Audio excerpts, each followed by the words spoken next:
Welcome to Stories from the Center of the Universe, the podcast about the human experience.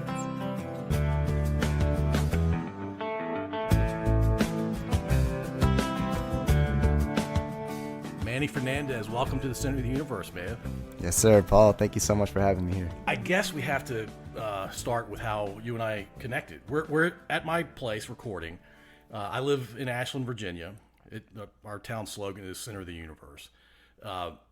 And I've never connected to anybody the way I connected to you. Drain Punch Carl. I don't even know Carl's last name. You have to know his last name. Let me think for a second. I'm just kidding. Lamberti. Lamberti. Yeah. But he introduced himself as Drain Punch Carl. Yep. And I'm like, that's the most amazing name I've ever heard. And we started talking, and he knew that I had a sports podcast, and he said, you have to meet Manny. You just have to. And I said, okay, tell me more about him. And then I checked you out on online. And I'm like, oh, Manny's a badass. I'm like, how old is Manny? And he's like, he's in his 20s. I'm like, yeah, okay, that sounds like a good time to be a badass when you're in your 20s. So I guess we should start with Drain Punch Carl is really enthusiastic about you. And can you describe the relationship you have with Carl? Yeah, absolutely. First of all, the feeling's mutual. But he's been a family friend of mine since before I was born. He's a good friend of my father, a good friend of my mother. So, yeah, I guess technically I've known him all my life. I started fighting around the age of 18. And I guess Carl's always been a fan of boxing and martial arts. So, when I picked that up, he started off by watching me for about the first year or so. And then once I started my Muay Thai career, which, was about 2 years into my career, he was just really helping me with, paying for travel and stuff like that. And, ultimately he became my first and most important sponsor.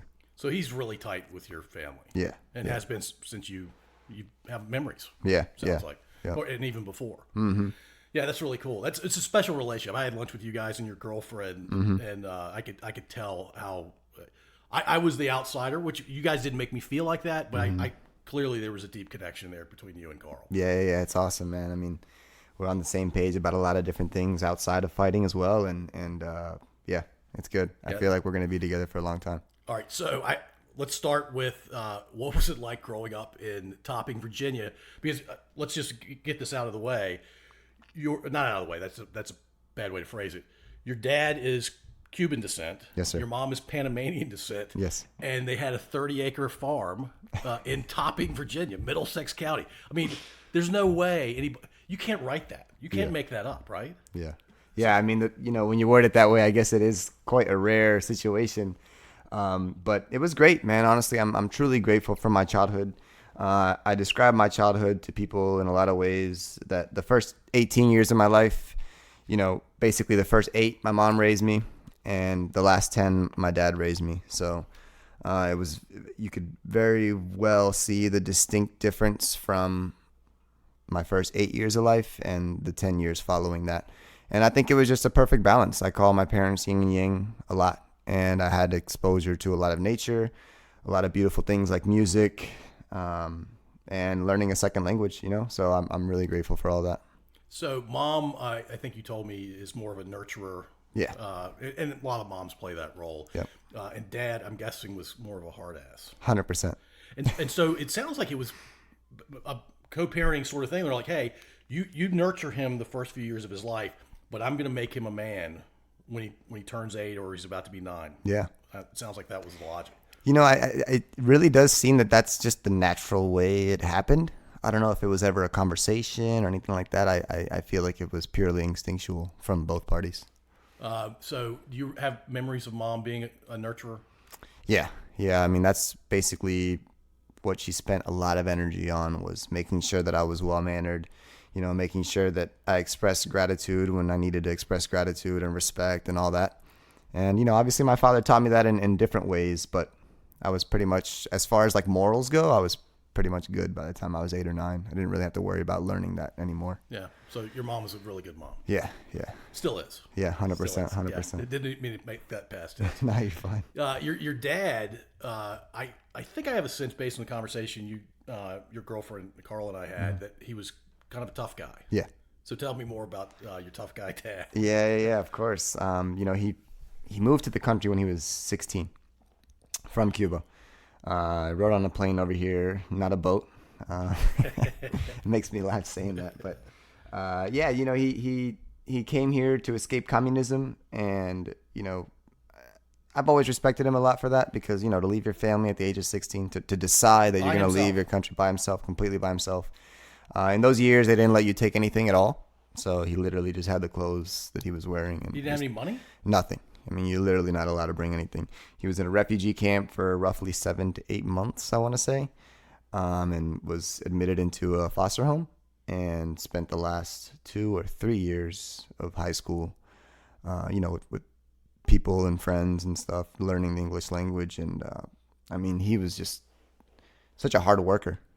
It's really something I've learned a lot from him, and I'm super grateful to have had him as a father. How did he know that was communism that bad in his mind that he just needed to go somewhere, and he heard that America was the place to go? Because, it sounds cliche, but we're free here. Yeah. I don't think any communist country has ever been free. Yeah. For the people. Yeah, I think it was definitely a turning point when he decided to leave. There was definitely a lot of revolutions going on at that time. Definitely quite a few that he partook in. So I think it was kind of, if I stay here, I'm going to either have to submit to them, or I'm going to probably die fighting against them. And he would have definitely picked the latter. Yeah. So the third option really was to leave the country entirely. So he made the right decision. Was he in South Florida when he first came over? I'm not perfectly sure which part of Florida he was in off the top of my head, but if there were family and friends that knew his family or your family, I'm guessing there are a lot of Cubans in Southern Florida, so I imagine he was there for a while. I would think so, maybe for a little bit. Yeah, but yeah. So how does he end up in Virginia? How does he end up in Topping, Virginia? Great question. He started off in Hampton, Newport News area. He was working in the shipyard. Okay. He was an electrician, so that's kind of where he was working for a few years, and eventually became a car salesman. Sorry, I can't get my words out. You're good. For a few years, and I guess he just got tired of the city, because in Cuba, he grew up on a farm, and his father's property was a farm, but his grandfather's property was also a farm. So sometimes he'd spend the weekends at his grandfather's. So anywhere he went, he was on a farm with animals and everything. So I don't think he was really considered a city person. So he definitely got tired of Newport News, Hampton area after a while. A lot of people there. Yeah, a lot of people, a lot of crime, and he just wanted to find his own spot where he could build whatever he wants and do whatever he wants. So he found that in Middlesex. Yeah, that's what Middlesex is. You're either a farmer or you're working off the water, right? Yeah. You're a waterman or you're a farmer. Yeah, almost, yeah. Other than jobs or businesses that kind of support every community across the country, kind of thing. Mm-hmm. Yeah, he was a general contractor for about 50 years, so he built a lot with his hands. We're gonna come back to the farm that you spent a lot of time on. But I'm curious, did he ever go back to Cuba? I'd have to ask my mom the exact years, but I want to say his first time back was when I was about a year old. Oh. And he went for maybe a month or two. To see family. Yeah, to see family, see the place where he grew up, all that stuff. So he went again maybe 15, 16 years after that. So I was about 15 or 16 when he went again. Did you ever And go? that was the last time he went. No, I've never been to Cuba. I've been to Panama, which is where my mom's from, a bunch of times. I used to go twice a year when I was growing up, which is a big reason why I speak Spanish fluently. Was your dad ever worried that he would get stuck in Cuba on those trips? No. He was in the military when he came. So he got his citizenship off the bat. I think he got drafted when he was about, don't quote me on the number, but maybe 19, 20, maybe 21. So I know he got drafted basically as soon as my brother was born. And drafted, and then did he go anywhere?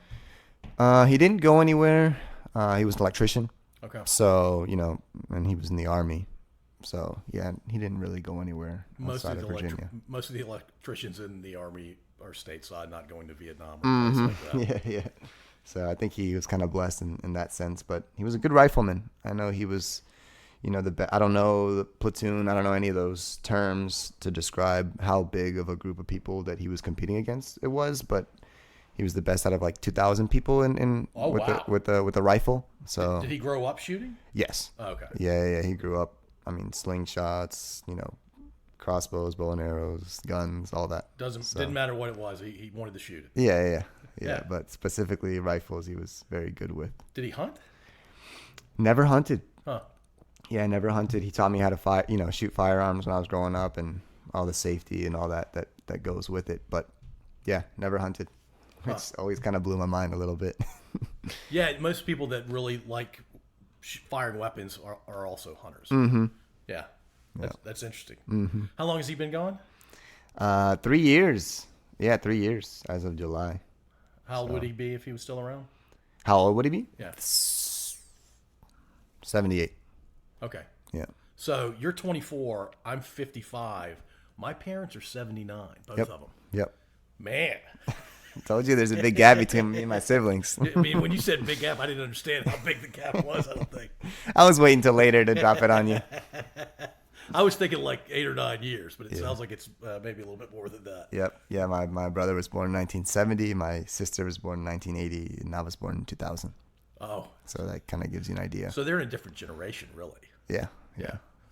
Wow. In fact, my sister was just calling me now. Actually, I haven't talked to her in probably about a month or so. Oh, wow. I'll call her later. But she's checking on you. Yeah, she's good. She's awesome. All right. When you're on the farm with your dad from age 8 to, you guys were there for till what, recently? Recently, right? Yeah, we recently just sold the farm. What did you do on the farm? What was it like being on the farm as a teenager? It was awesome, man. It was just like, it was a safe space for me, really. There being that much land there, it's like I was able to just go outside for whatever reason I wanted. And I didn't discover this until later in my early adulthood, that nature is just a huge part of why I am the way I am. So, kind of being reintroduced to that as a young adult, it made me realize how grateful I was to have nature around me as a kid. At the time, I don't think I understood how important and vital that was for my energy and my motivation, even my creativity. Yeah, that's wild. Yeah. By the way, I need to say this now because it just popped in my head for the second or third time. Mm-hmm. You drove an hour and a half to get here because you said you wanted to do it in person, and you basically called it old school. Yeah. Can you tell me more when you say old school, are you talking about my age, my generation, guys in their 50s, or are you talking about guys your dad, what the age your dad would have been? That's a good question. I guess I wasn't being too specific with old school. I just think that things have radically changed in the past 10 to 15 years, and maybe even 20. Yeah. I mean, you would know that more than I would, but because you were only 20 years ago. But for me, traditional works. So I am very traditional in a lot of things, and I do think that comes from having older parents. They instilled certain things in me, and quite honestly, I'm grateful they did. I'm grateful they did too, and I wish more kids your age were. I'm calling you a kid because I'm over half your or double your age.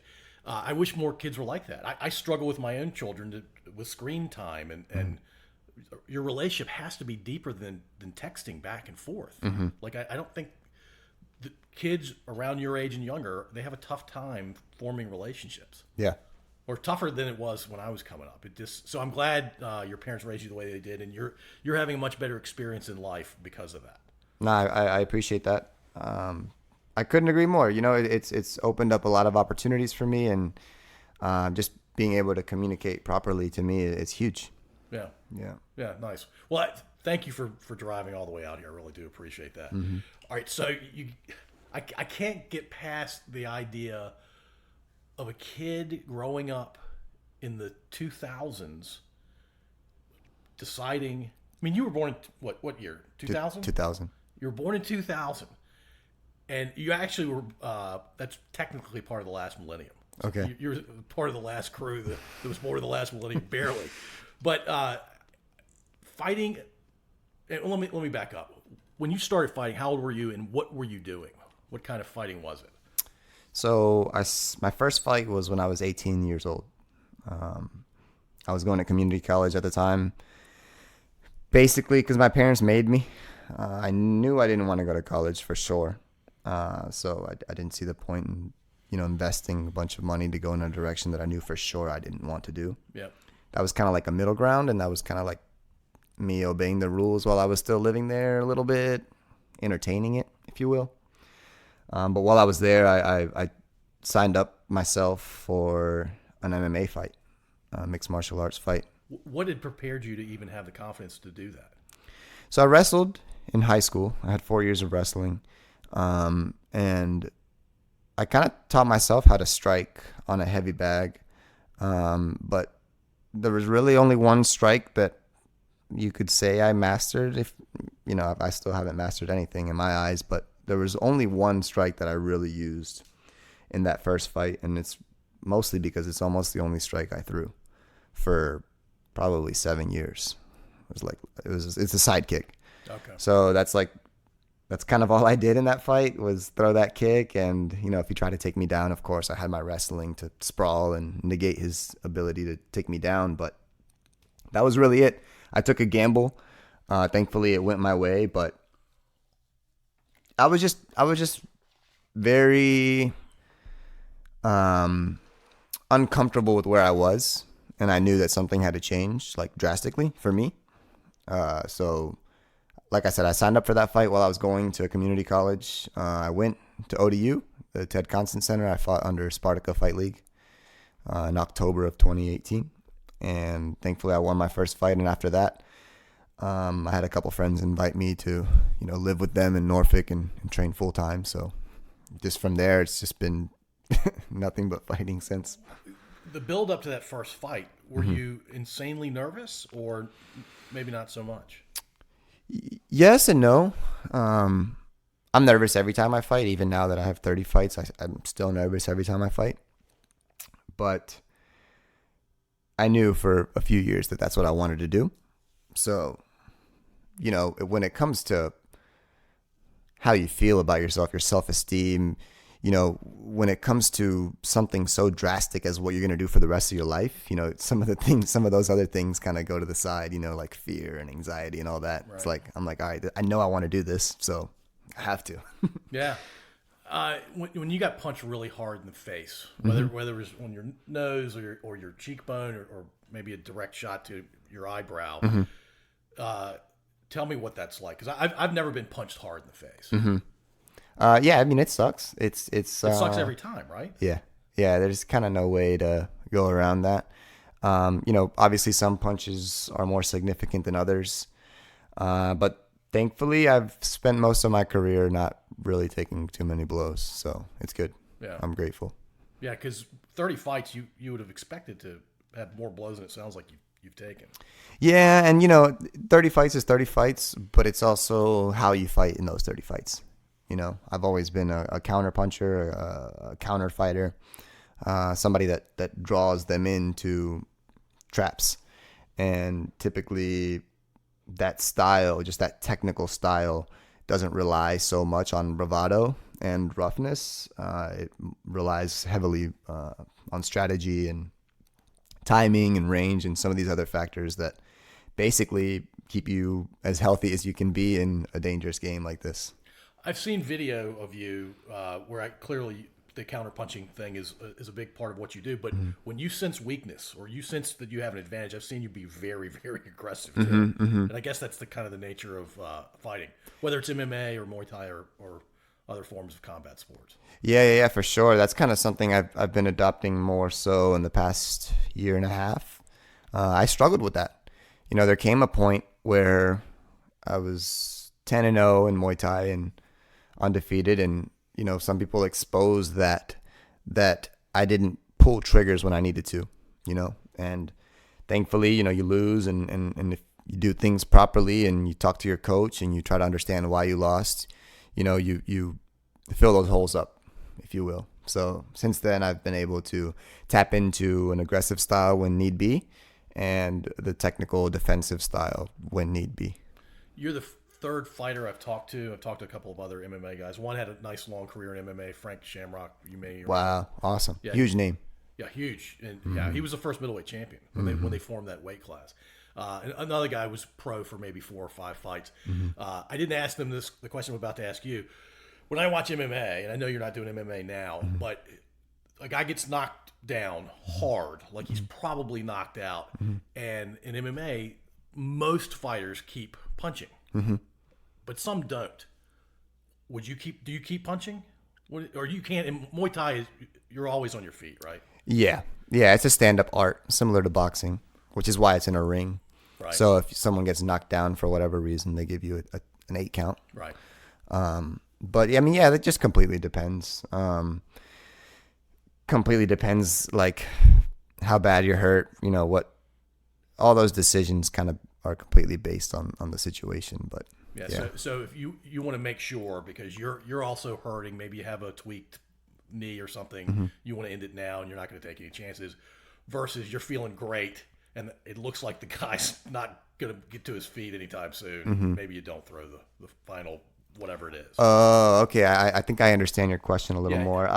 Honestly, no. This is such an unforgiving and ruthless game that, to be perfectly honest, I've never taken the opponent's health or anything of that into consideration when I'm fighting them. At the end of the day, if I was in a compromised position, he wouldn't hold back. Yeah. So, why should I? Right. Okay. And I really do think that is a big reason why I've had success in my career as well. So, yeah, I don't like to play in that gray area. After the fight, 100%. I'm humble. I'm hugging you. You know what I mean? I'm showing you my respect. I'm smiling. I'm being super humble, right? But in the fight, can't be in that gray area. It just makes a dangerous game that much more dangerous. Yeah, that's a great answer. And sorry I didn't ask the question very well the first time, but I've never had to worry about that sort of thing. Yeah, gray can lead to greater risk, it sounds like, for sure. Yeah. Even in relationships. Absolutely. No, yeah. Yeah. You got to be all in. Yeah. Be all in. Or all out. Yeah. There's no gray in a relationship. There shouldn't be any gray. I mentioned earlier I've never taken a punch. I watched the video in the World Championships, and the Russian who's fought more than you have, even though he's 5 years younger than you, and he's fought a lot more than you have. It's wild how. Yeah, probably about 3 times the fights I have. I'm at 30. He's probably 80 or 90. And he's 19. Yeah. It's wild. Yeah. Take me through that fight. Take me through the prep for that fight, and take me through what actually happened during it. Yeah, for sure. So I started off with fighting against Kazakhstan. I fought against him. I won that fight unanimously. I took a day off, and then I was fighting the next day against Saudi Arabia. I beat that guy unanimously, which put me into the semifinals, right? Which then I fought against this Russian dude. He was huge, massive. I mean, just he's taller than you. He's clearly taller than you. Taller, but I've fought people that are taller, and there's pros and cons to every build. Like if you're taller, you don't have as much muscle mass. If you're shorter, you have more muscle mass, and that comes with all sorts of different pros and cons, right? But I've never experienced fighting someone that tall that had that much control over their physique. Typically lankier people in the same weight class, right? They're almost kind of like, the only way I can describe it is like a baby giraffe. Like they move around, but they're kind of slow, or they don't have as much fast twitch. But this was definitely the tallest and the strongest person I've ever fought. It's unexpected, right? You would never expect that to be the combo. Yeah, it's. I'm trying to be careful with my words here because you never want to underestimate anyone, right? And I'm very careful about how I view my opponent, and I make sure that I don't fill my mind up with any kind of falsehoods, right? Because that's dangerous too. But it was almost safe to assume that with his build that he wouldn't be as strong as me, and that was not the case. So it is what it is. Let's back up before you talk about some of the details of that particular fight. Let's talk about Muay Thai and how Muay Thai works. And it's the best way to think about Muay Thai. It's similar to boxing. Like there's a standing 8 count. You're in a ring. Boxing is hands only, where Muay Thai is you can strike with all 4 of your appendages, arms and legs. Yes. There's no head butting. There's nothing like that. It's like kicking and punching. Yes. And it's on your feet. Yeah, they call Muay Thai the art of 8 limbs because you're using your punches, your kicks, along with your knees and your elbows. Gotcha. So, and then the only difference between Muay Thai and kickboxing is elbows, but also the clinch. You're allowed to have a degree of tying people up so that you can land some of these closer strikes like elbows and knees. Of course, if you're just grabbing someone and you don't have the intention of hitting them with elbows or knees, they'll stop it and reset you guys, kind of like boxing. Is it 3-minute rounds? Yes. Okay. Yeah. Yep. But Muay Thai started long before boxing, right? So boxing patterned a lot of what boxing has become off of sports like Muay Thai. Yeah, that's a good question. I'm not perfectly sure on the dates. My guess is they probably started around the same time. I don't think Muay Thai is as old as. Oh, really? Yeah, as like karate. As most people assume it is. Yeah. Because it originated from Muay Baran, which is like the original Muay Thai, I guess, and that was more for like military purposes, with weapons and stuff like that. So it's evolved quite a bit. Okay. All right, let's go back to the fight. Walk me through.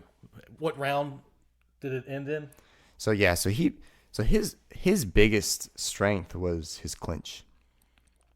Typically, I've always been able to, win in the clinch. We're a very clinch heavy gym. Like our gym is known for clinching, but he was just on another level. And that's one of my favorite things about competing at this level is you either win or you learn, especially at that highest level. Like you're literally competing against the world's best at your weight class. Yeah, exactly. So the lessons you take from that are just so huge, but kind of going off on a tangent, but he outclinched me and he put me up against the ropes just like he does in all of his fights. I knew what he was going to do, right? My coach knew what he was going to do, and we talked about it, and we had a strategy on what we were going to do to try to avoid that, but he still did it. Yeah. And, I that's probably one of my favorite styles in all of martial arts, is when you know what they're going to do, but they can do it anyways. Yeah. It's just that good. Like, what they're going to do, but you can still execute. What, could he execute it because he was both a combination of long and strong, or was it how he moved? Did he know how to defeat anything you were going to counter with? Yeah, so he was basically push kicking me into the ropes because that is his favorite place to have somebody up against the ropes, which I've been very comfortable being on the ropes, being someone that's on the ropes. We train that way so that we're comfortable in those positions, but he has just spent more time having people on the ropes than I've spent being on the ropes. That's one of the biggest things about Muay Thai is yes, it's skills, yes, it's styles that make these fights. But at the end of the day, whoever has the most experience is going to have an advantage. So that's why everyone in this game is on a constant search for more and more experience. But yeah, he caught me with an elbow, which dropped me. And yeah, I couldn't get back up. You never saw it coming. Not at all. He had me in a position called cross face, which basically his hand goes across my face and underneath my shoulder, and it basically forces me to look away from him. And yeah, I didn't see the strike coming for that reason because he literally was pushing my face to look away from him. So your face was going one direction, and his elbow came from the opposite. Side. Yep. Yeah. So yeah, it's good on his part. He ended up winning the finals fight too, with that same elbow. Did you have to fight it after that fight, or you were no. for you? Yeah, no. It's single elimination at IFMA. So so you were basically in the semifinals against the Russian, and there was another guy who lost in the semifinals against whoever fought the Russian. Exactly. How do you determine who comes in third? Right. So we both got bronze. Okay, gotcha. Yeah. So that's kind of how they do that, just to avoid having to fight for bronze. If you lose, you're out. So they keep it super simple. Well, as they should, because I mean, you took a tough shot to the chin. Have you ever fought the guy that lost in the other semi? No. It's funny you asked that question. Everyone that was on the podium had won that tournament before. Wow. So, and some of them multiple times. The guy that got second place had won it like 4 times. This Russian dude had won it at least 3 or 4 times. And then even I want to say he was from Ukraine. The other guy on the podium, the guy that got third with me, had also won it at least a couple times. So for me to be there with them, I think is a testament, because I've never won that tournament. And it was my second time ever doing it. So best believe I'm coming for gold. So the 19-year-old is going to get bigger, right? He's not going to be able to cut down to 147 as he gets into his 20s. That's my guess, because when I was his age, I was making 35. Yeah. So, as time progresses and as you grow and mature, you can't really cut as much weight. So what about the other Russian and the Ukrainian? Are they going to be in your weight class for a while? The other guy was from, I forgot what country the other guy was from, but the Ukrainian, I would think they'd be my weight class, yeah. And I was scoping the other guy out, the guy the Russian beat, and I had every intention in beating him in the finals after I beat the Russian guy, but it didn't play out that way. But I think it's very competitive. It's a very competitive weight class, but I deserve to be in the position I'm in, and I do believe that I could beat any one of them.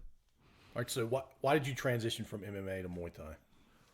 Great question. I love striking, and in my opinion, Muay Thai is the best form of striking. Well, it's 8 limbs, right? Yeah, it's just so well rounded. I'm a big fan of being open minded to all arts, especially me being a mixed martial artist. I believe that is what defines a mixed martial artist, is being open to as many arts as possible. So I do love techniques from other arts as well. But I believe the most well-rounded and the most well-versed and well-balanced striking art is Muay Thai. So I wanted to get really good at that before one day coming back to MMA. So, yeah, I mean, COVID was kind of the reason I stopped doing MMA. And I had every intention on coming back to MMA, but I happened to pick up, some information from a gym called Eastside Muay Thai in Virginia Beach.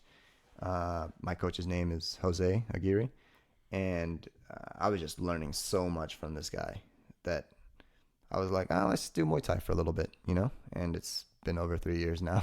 So how many guys your age growing up in Middlesex County did Muay Thai or MMA? Were you the only one?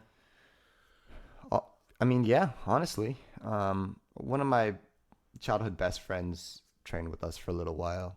But he had some medical stuff go on. But yeah, I mean, mostly I'm kind of the only one from my area that's really taken this to the level I'm at.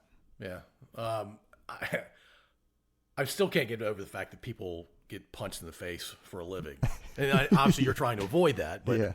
All right, so Muay Thai became a really good art for you to learn. Your logic is sound. Mm-hmm. Have you also trained Jiu-Jitsu and others beyond Jiu-Jitsu that you've trained in? Yeah. So I trained Brazilian Jujitsu for about 2.5 to 3 years, roughly. I did get my purple belt before almost completely saying bye to Jiu-Jitsu. Honestly, I'm in the gym 6 days a week. I'm fighting under Muay Thai rules, and all these people I'm fighting are only training Muay Thai. None of them train Jiu-Jitsu. None of them wrestle, right? So to me, in my mind, to have the best chance at beating these people, especially the best in the world, I don't have time to do other arts. I just don't. So if you don't want to win the world title. Yeah. It just doesn't make sense. If you want to be the best at anything in the world, why would you waste your time doing anything but that? No, So I'm with you. So yeah, I got my purple belt, which is roughly the halfway point. It goes white, blue, purple, then brown, and then black. Right. So there's 5 belts. I'm on my 3rd one.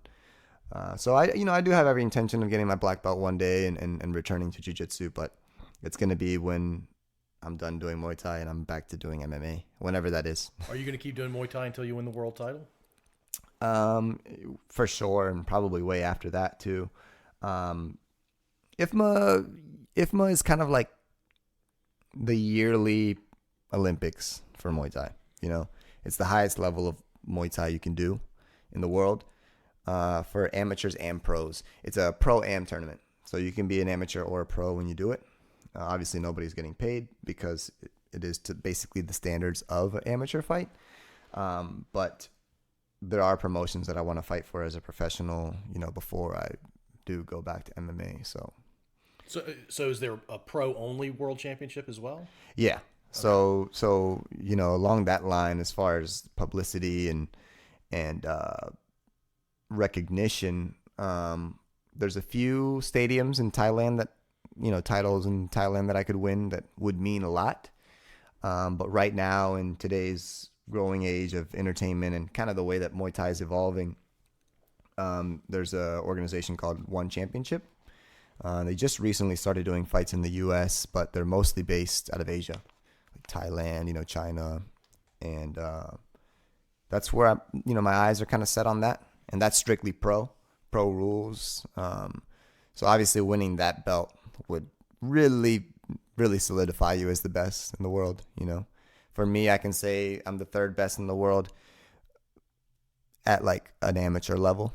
A pro amateur level. Because I will say that the people I've fought for the past at least about a year now have all been pro, just because I have been doing pro-am tournaments. So at IFMA, was the Russian a pro? Yeah, everyone I fought at IFMA was a pro. Were you the only amateur there?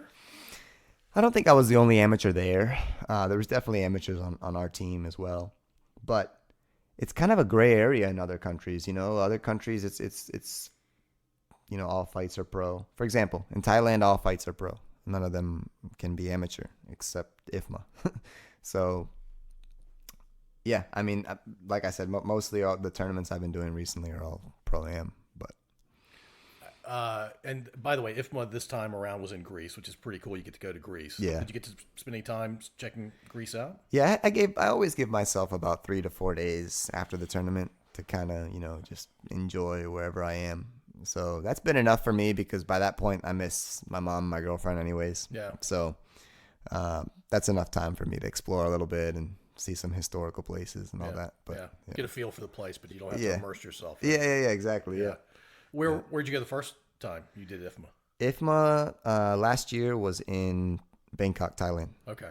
Not surprising. Which was awesome. It was the 30th year they did it. Oh. So it was the 30th year anniversary, and yeah, they had like a big event afterwards. They called it a gala. It was like, in a ballroom or whatever. And yeah, it was sick. It was an awesome experience. Why not turn pro? Now, I mean, could you turn pro now? Yeah, for sure. It's kind of like a chess game, I feel, with your career in fighting. I think I'm roughly anywhere from 5 to 10 fights away from going pro. And that's just the conversation me and my coach have had. There's no number, like a set number for, when you should go pro. That just seems to be the best for us. I'm thinking I'll be pro within the next 6-7 months. You're going to have that many fights in 6 or 7 months? I hope so, yeah. How often do you fight? So yeah, the past 4 or 5 months I've had 9 fights. And it's because of tournament style fighting. I wanted to emphasize that, because you asked the question, why not go pro? In my eyes, it just makes so much sense to harness this stage of my career where I have all this extra padding and all this extra protection to just get as many fights as I can get in. Because at the end of the day, a fight's a fight, whether you have padding or not. So you still get the nerves. You still get all that feeling and experience. Again, everyone's seeking experience. So I'm just trying to rack these fights up as much as I can during this stage, so that when I go pro, I'm like the Russian guy with 80 fights. You know what I mean? Like, I want to just keep getting that number up and up. And pros, what's the attire? No pads anywhere? And nothing. You're wearing shorts, effectively. Shorts and small gloves. So similar to MMA, that there is some slight padding in those gloves. Yeah. Traditionally, Muay Thai used to be bigger gloves, like, 8 ounce, 10 ounce, kind of like boxing would be. Right. But One Championship specifically has now implemented, basically MMA gloves. Yeah. So that's what my pro career would look like. All right. So you've been to Thailand a couple of different times, right? 2 times. Yeah. Yeah. And the time that wasn't the IFMA tournament, how long were you over there? 3 weeks. 3 weeks. And how many fights did you have in those 3 weeks? The tournament lasted 1 week. So I was out there 1 week preparing. I was there for 1 week, fighting, and then 1 week kind of a vacation a little bit. But in 1 week, I fought 4 times. And that wasn't the IFMA tournament. No. This was a tournament called ISKA. And actually, I won gold in that division for kickboxing. I'm not a big fan of kickboxing. Honestly, the rules, I just don't really like it. It doesn't feel like a real fight to me, personally. But I also won the WMO title, which is a big belt to win in Muay Thai. So I had 1 kickboxing fight, technically 1 gold in that. It doesn't really matter to me. But I fought 3 times for the WMO title, which is the only world title I possess.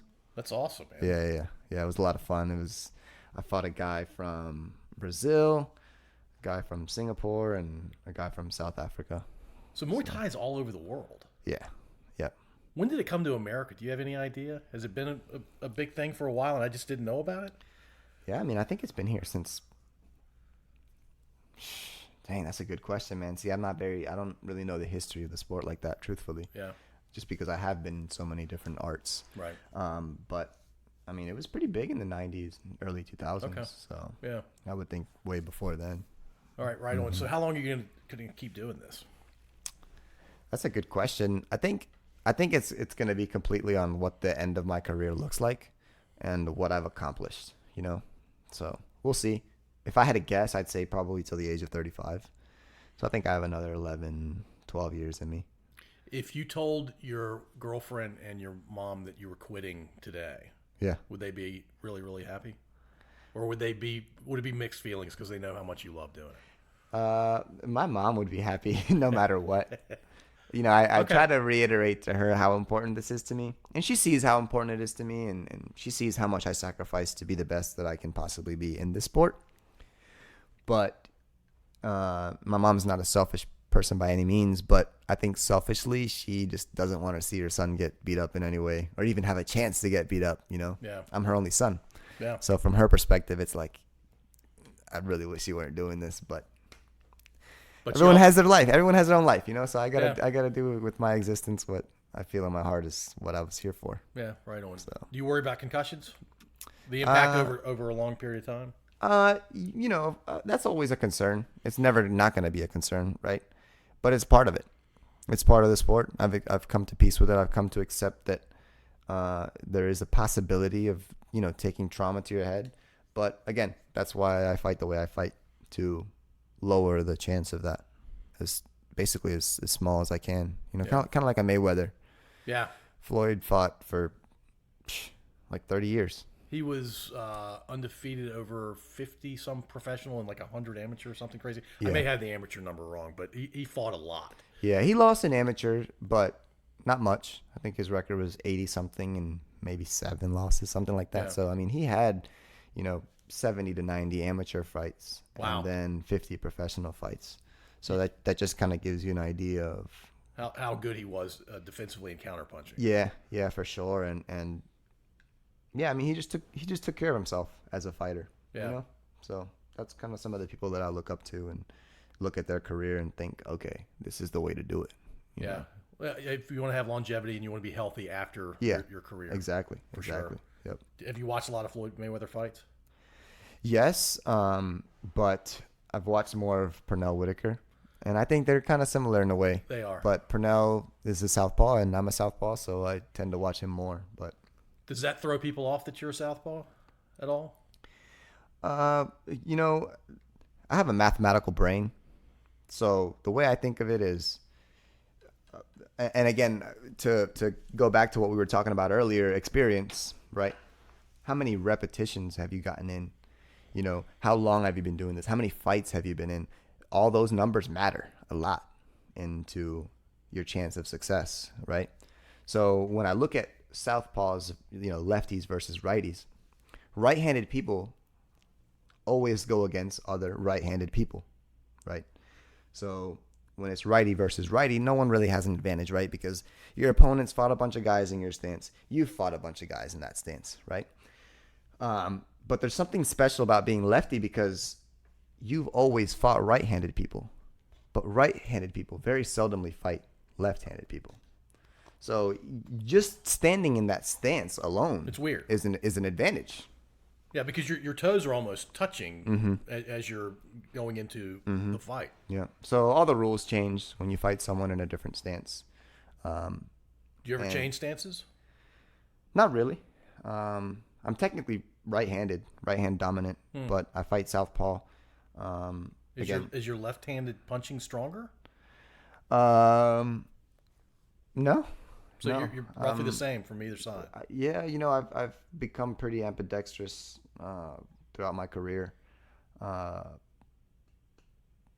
But yeah, I mean, it has given me an advantage with my lead side, my right side. My right side is very dexterous, precise. It's kind of like the sniper. Like it's very precise, and it's very good for setting up power strikes, which my left side is technically more powerful, I think, just a little bit. But my right side is more precise. So they kind of each have, their uses. But Are you?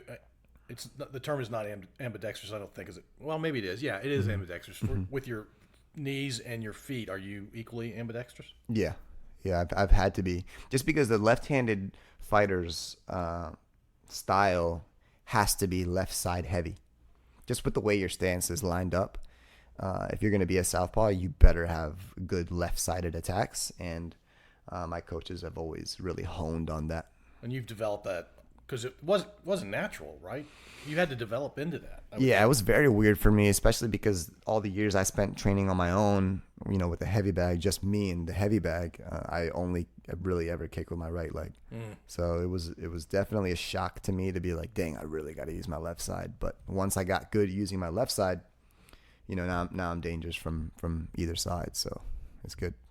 Yeah, I guess I told you I was going to do this once or twice. I experienced being good with both hands in basketball because coaches forced you to do it, but I never got to a place where I was fully ambidextrous. I was much better after practicing with my left hand, but I never got all the way there. It sounds like you've had a lot more repetitions doing what you do than I did playing basketball, because I stopped playing when I was 18. Stopped playing for a school or for an organization. It's wild that you're so young and you can get to a place of where you feel like you're fully ambidextrous. Yeah. I tell people a lot that there's certain things that I'm better with my left, and there's certain things that I'm better with my right, and I think that's common with ambidextrous people. Yeah. But it's definitely something I've worked a lot on. It didn't come naturally in any way. I've always been right-handed with everything I do. I mean, I write with my right hand, everything. Music has helped with that. Playing the piano with both hands, kind of break that wall between the two hemispheres of your brain a little bit, and then I also spent a lot of time just learning how to write with my left hand too, which Why did you do that? Strictly to make the right side of my brain better. Wow, that's it. That's the only reason. Yeah. That's the only reason. Manny, that is so hardcore. Oh my gosh, wow, that's great. Yeah. You're not going to have dementia when you get older because of that. What were you saying again? Dementia. You're not going to have. It's a joke. It's a joke. Sorry, I'm a little slow. Maybe I'm starting to show early signs of it. You got me with that one. Nice. Now I've lost my train of thought. All right, let me ask this: have you ever fought another lefty? Yes. Yeah, a few. What's that like?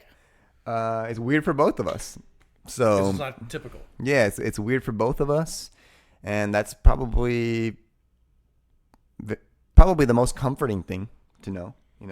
You're fighting someone that you're not used to fighting, yes, but he's not used to fighting you either. Yeah. So you're on equal footing. It's equal. Yeah, it's equal. So there's again different rules to fighting, depending on what stance they're in. But I've had success going against left-handed people as well, thankfully. How would you, besides counterpunching, how would you describe your style? So there's archetypes in Muay Thai. That's what I call them. I'm not sure if that's what they're referred to. I'm a video game nerd too.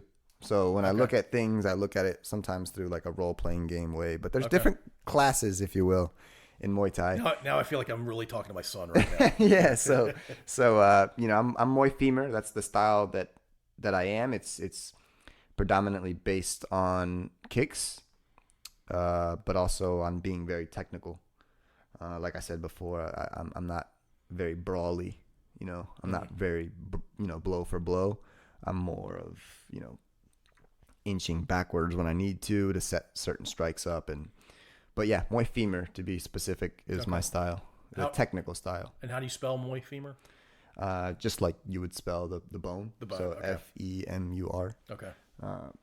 Again, kicks. So yeah. A lot. So what's the ratio of kicks to punches? Or let me back up. Upper limbs versus lower limbs. What's the ratio? At the beginning of my career, maybe the first 10 to 15 fights, damn near 100% kicks, honestly. I watched some of my fights and I'm like, dang, like how did I really go through that whole round like without punching hardly at all, you know? But well, you keep distance, right, with your legs better than you would with your upper body. Mm-hmm. So yeah, that's kind of what the beginning of my career looked like. But again, it started to get exposed. People started to see what I was doing. They started to recognize it, especially when a lot of my fights are on YouTube now.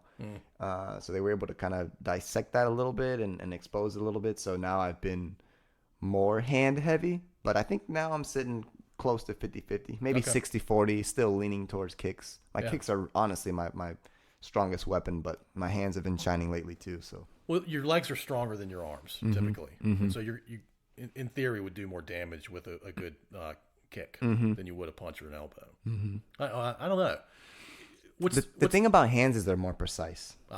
So a kick in Muay Thai, yes, it does a lot of damage to the arms, to the ribs, to the legs. But at the end of the day, to turn someone's lights off, you have to hit them precisely in a certain spot on their face. And that's way easier to do with punches than kicks. So you're targeting parts of the face. Yeah. You're being that precise. Yeah. With boxing. Punches. All right, so I'm going to guess chin is a popular place to pop somebody. Yeah, chin, nose, cheekbone, temple. Yeah. All good places. Yep. What's the best place? Chin? I don't think there is a not best. Not that I'm going to go try to knock somebody out tomorrow. Right. I mean, I can help you with that if I'm sure you could. Nah, I don't think there's a best place. Different parts have different effects. Like the top of the head is typically like equilibrium. But yeah, I mean, it just depends. So you're a gamer. I'm not going to ask you any questions about that. You mentioned music. You play the piano. Did you play anything else besides piano? Just the piano. I played from about the age of maybe 6, 7 until I was maybe 10 or 11, something like that. And then I completely abandoned it for maybe like 4 years.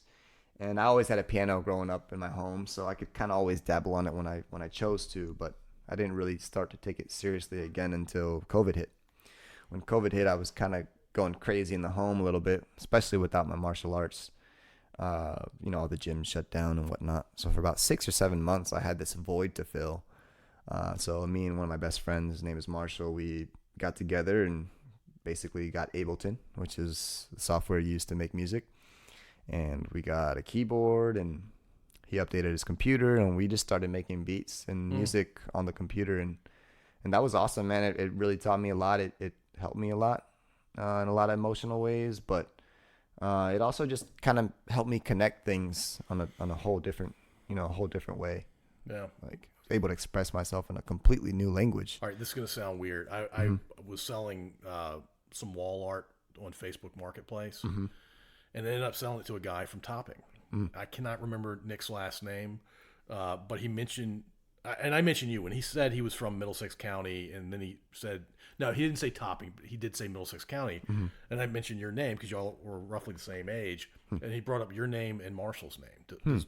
Does Marshall fight, or did he fight at any point? Yeah, 100%. Marshall is the guy that invited me into his home, after my first MMA fight, like I said previously. So he's actually in Thailand right now. He's been over there for about 9 or 10 months. So he's a pretty serious fighter too. Yeah. Okay. Yeah, he's been doing it for years and he loves it. And we've grown close, obviously, training together and fighting together and all that. Are you the same age? He graduated out of Middlesex High School too, but he graduated like 4 years before I did. Okay. He graduated like 14. I graduated 18. Is he doing well? Yeah. Career? Yeah, he's doing good. I'm happy that he's out there. A lot of people wish that they could be out there and fight out there and train out there and just live out there. That's a lot of the people in my field and what I do, that's their dream, you know? So I think everyone over here from the States is, you know, really supporting him and really loving on him from afar, because we know that at the end of the day, he's out there to improve himself, and you got to respect that. Is he a bigger guy than you, or is he smaller? We've always weighed almost exactly the same. Have you ever fought each other? Nah, never. It's just not, we're not at a point in our career where we would have to fight each other. Yeah. So we never would. But yeah, you know, I'm super sensitive about that. I find it hard to fight people that I love. I would think you avoid it as much as you could. Yeah. Until it just the stars aligned and you kind of had to. Yeah. I've fought people that I've kind of been a little bit friends with, but like the people that are really close in my circle, I refuse to fight them. So yeah. I guess you could just decide just never to fight Marshall, mm-hmm. right? Yeah, exactly. So what if he was in this? Have y'all ever been in the same tournament? Never. That's where we kind of like we aren't the same. You know, he's been pro since he's been in Thailand, so he's been fighting under pro rules, you know, for 10 months, and he was there before and did a few fights before he went for good, right? He's there for good. Oh, he's not coming back? You know, I'm not under the impression that he's going to come back. Wow. So, you know, and which is awesome. Like I said, that's the dream, right? Everyone wants to be out there, to fight out there and train out there, because that's where the art originated from. So I don't see him coming back unless he absolutely had to for some reason. So he's loves Muay Thai that much. Yeah, absolutely. Wow. So I misunderstood when you were saying out there. You meant that in Thailand. Yeah, he's in Thailand. He's been there for 10 months, and we're both from Middlesex. But what I was getting at with the tournament, you know, where we're different is he's been doing a lot of pro fights in Thailand. You know, kind of that next step.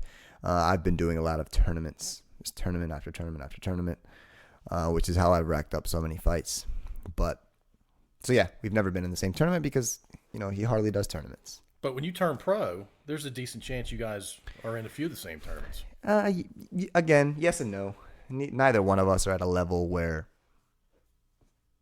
there's not going to be enough money on the table for either one of us to want to fight each other. I really don't see that ever happening. Okay, that's fair.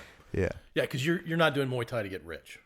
Initially, no. Yeah. I think what will make me a big amount of money will be the MMA, but that will be far down the line when I already did everything I wanted to do in Muay Thai, and now I'm ready to take it to MMA. Roughly how old will you be when you get back to MMA, you think? That's a great question, and I love that question because every time someone asks it, I probably answer it slightly different just as time goes and, you know, it evolves. But I don't know. I don't know exactly when I'll go back to MMA. It'll definitely be when I feel like I've done enough in Muay Thai. So that could be in a year. It could be in 5. I don't know. Yeah. I don't know when I'll when I'll look in the mirror and think, all right, I did enough in Muay Thai. Let's take it to this other place. I don't know when that'll be.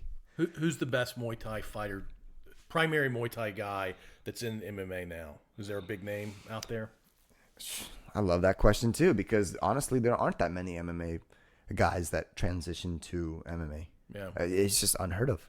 And when you asked me this question earlier, what took me to Muay Thai? You know, I kind of answered it on the surface level by saying, you know, I wanted to focus on striking. But when I answer that question more deeply, you know, I can say things like, you know, the culture of Muay Thai is just so much more respectful and humble than MMA by far. So it aligns more with my character to, you know, respect your opponents after the fight. You know, show respect to coaches, even if, you know, some of your guys are going to fight some of their guys.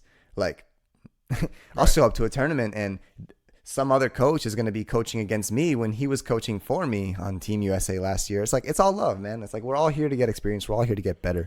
And I just love the culture of Muay Thai in that respect way more. The people that are in the audience too, they know the art. Right. They know what they're watching. MMA, it's just a lot of beer.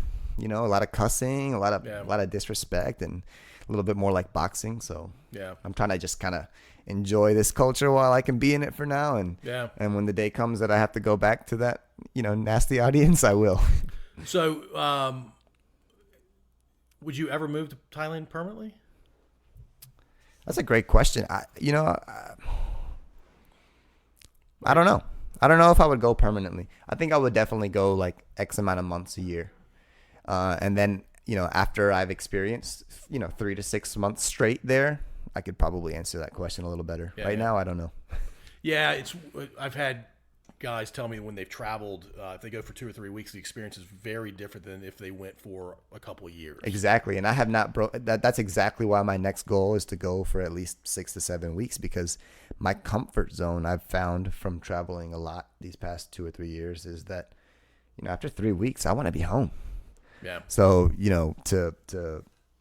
I got to push past my comfort zone and just stay somewhere for like 2 months and see how it is. Or also fly your girlfriend and your mom to wherever you are. Or yeah. For sure, my girlfriend. I don't know if my mom would be willing to go across the world, but yeah, I need to be there longer to be able to answer that question. With or without girlfriend? Always. She's with me everywhere I go. I love it. Yeah. Yeah, that's right. You guys have been dating for a while? 4 years. Over 4 years. Okay, that's a long time. Yeah. We've been together a good amount of time, and she's helped me in a lot of ways. I've helped her in a lot of ways, and I think that's how a relationship should be. And yeah, I mean, we are a team. Yeah. So I could tell you guys are very tight. Mm-hmm. Yeah, it's awesome. Super grateful for Jordan. What's her name again? Jordan. That's right. I was introduced to her at lunch I guess it was about a month ago, right? Longer than that. 6 weeks ago? I don't even know. 2 months ago? Something like that. I'm suffering from dementia.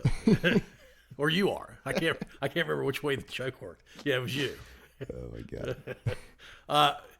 Well, I think I want to talk to Marshall too. Please do. Yeah. I would love that. He's out there. He's always open-minded to stuff like this.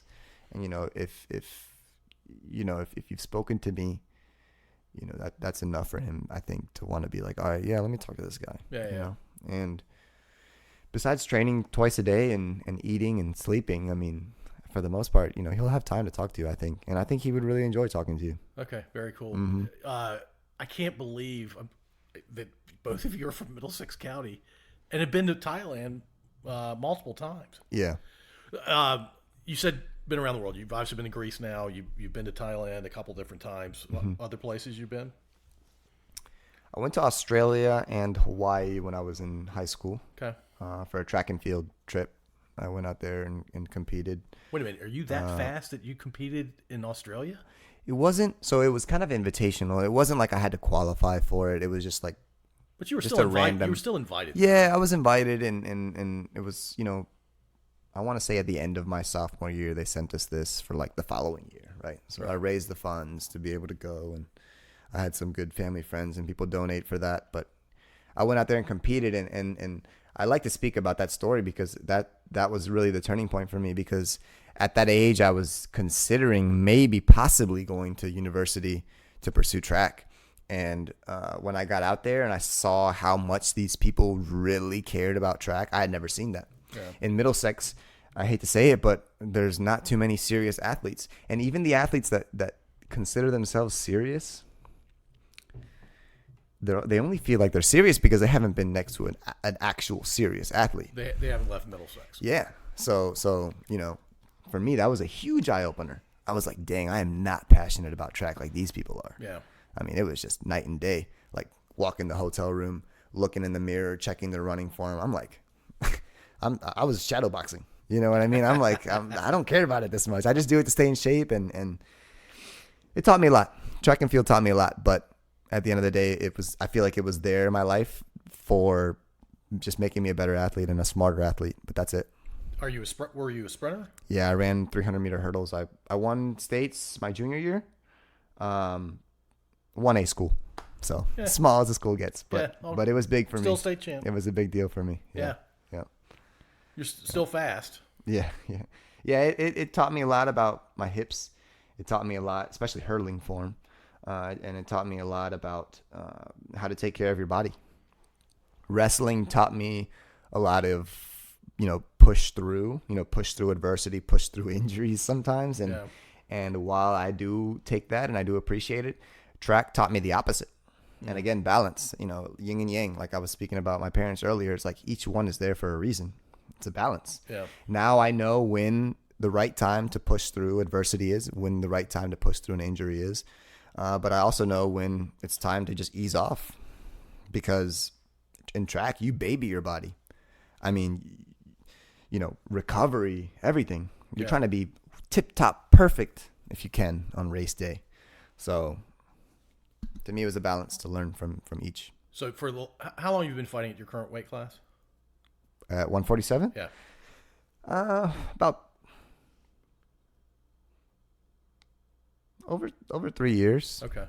And you weigh what now? 165. And when's your next fight? In October.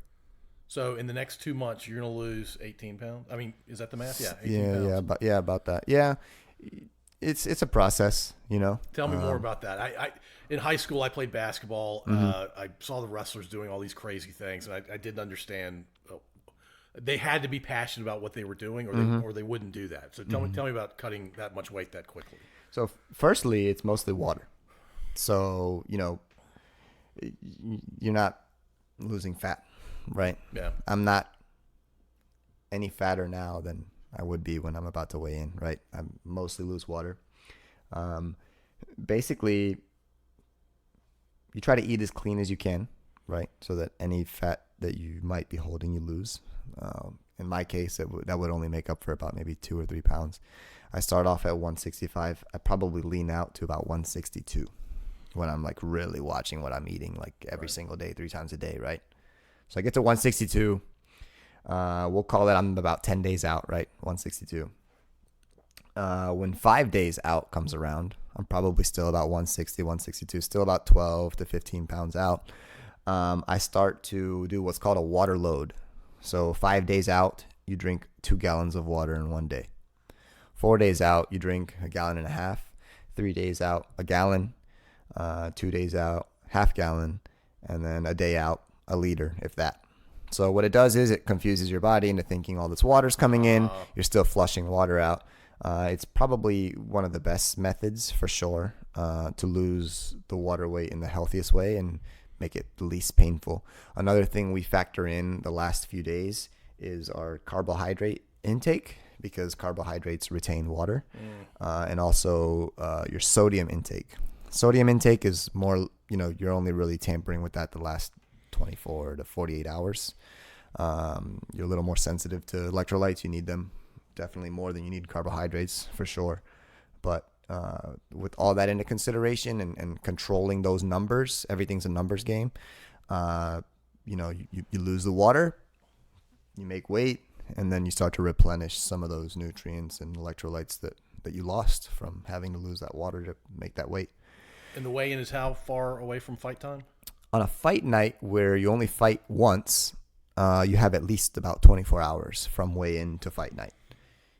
In the tournament setting, you have to weigh in every morning of the day you fight. So when I just fought in Greece, I had 3 weigh-ins. I weighed in the first day, 147.7 pounds exactly. And by the time I fought, I was about 157. So I put on about 10 pounds from 7 a.m., which is when they weighed me in. I fought around anywhere from 1 to 4 p.m. What happens if you weigh in at 148? Can't fight. Disqualified. So 147.9, you're fine? You went out there for no reason. Really? Yeah. Yep.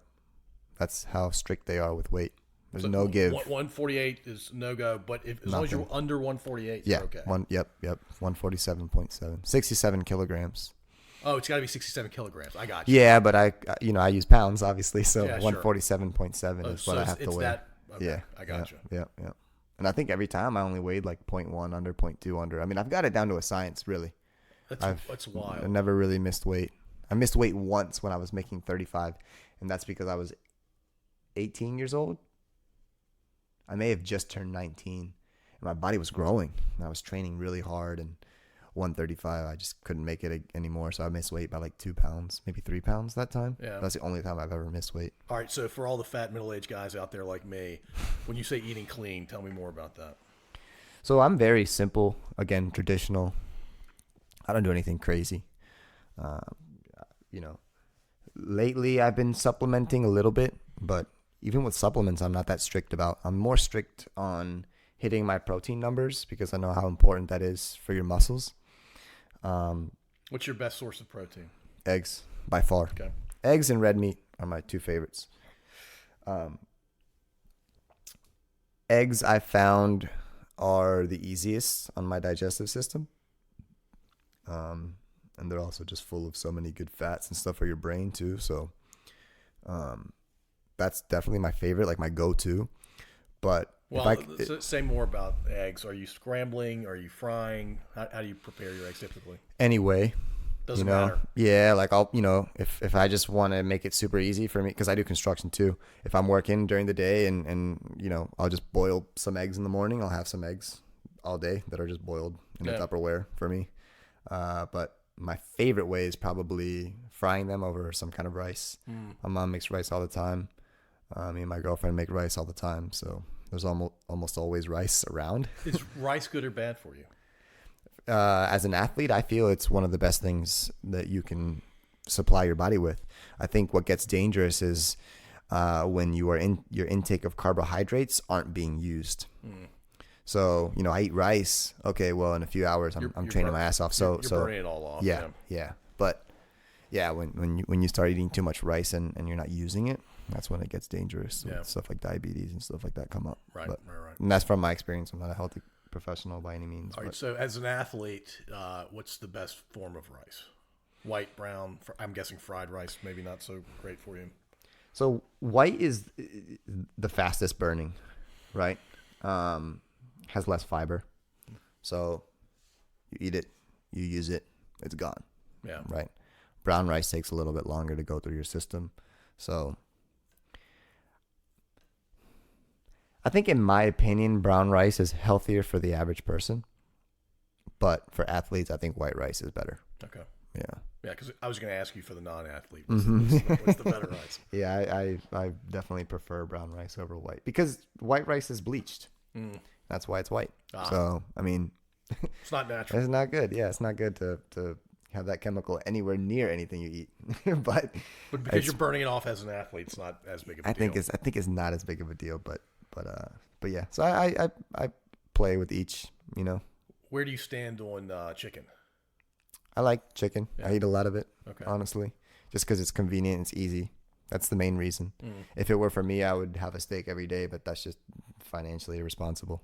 Well, and it takes a while to put that much red meat through your system, right? It does, but I found that when I do it every day, it does not hold me back at all. It really doesn't. If anything, it does the opposite.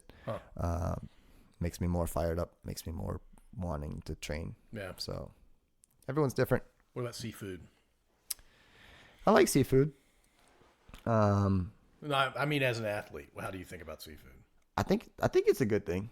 Really, it's really hard to find perfect food out there. So everything has its downsides. Obviously, when it comes to seafood, you're talking about mercury, and you're talking about all these other things that are in the ocean. But for the most part, I love it. Honestly, almost all forms of seafood, really, especially oysters. Is that your favorite? Yeah, it's my favorite. Really? How do you prepare those? I mean, my favorite's gonna be fried because I'm a fat boy sometimes. But if I was trying to be healthier, steamed. I don't like them raw. I've never really enjoyed them raw.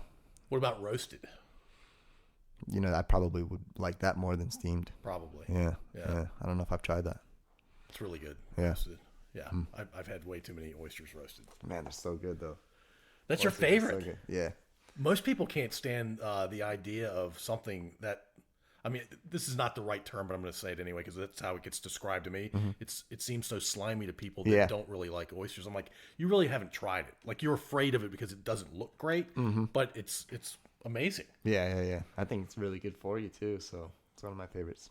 All right, let's end with you telling me a little bit more about Jordan. About my girlfriend. Yeah. She, well, as you know, she was a biology major from William & Mary, but she's very much like me in certain ways, but she's so much different than me at the same time.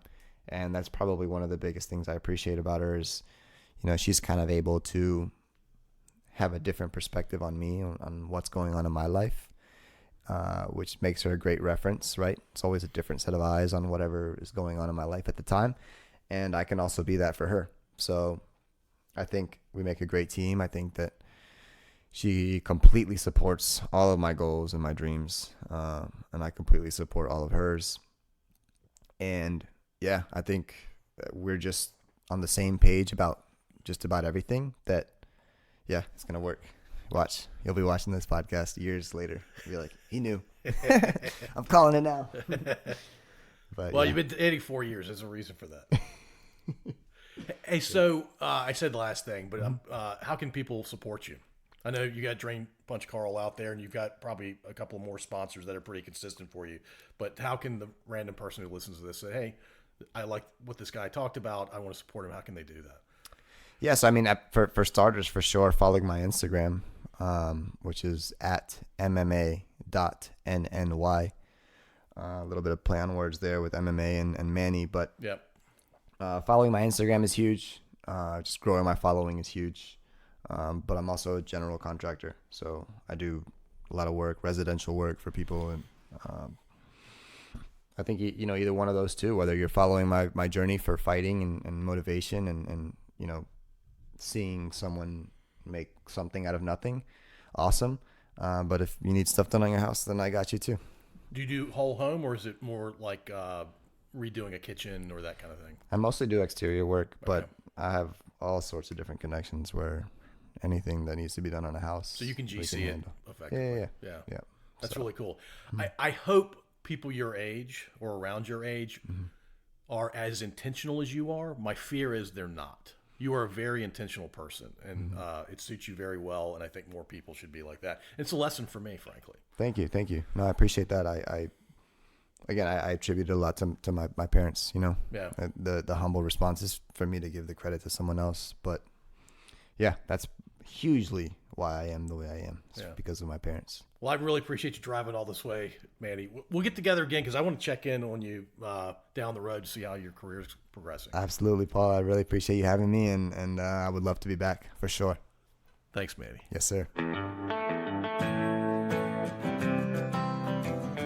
Thank you for listening. If you enjoyed this episode, please subscribe to wherever you listen to podcasts. We'd also really appreciate if you'd rate and review us. You can find us at scodupodcast.com.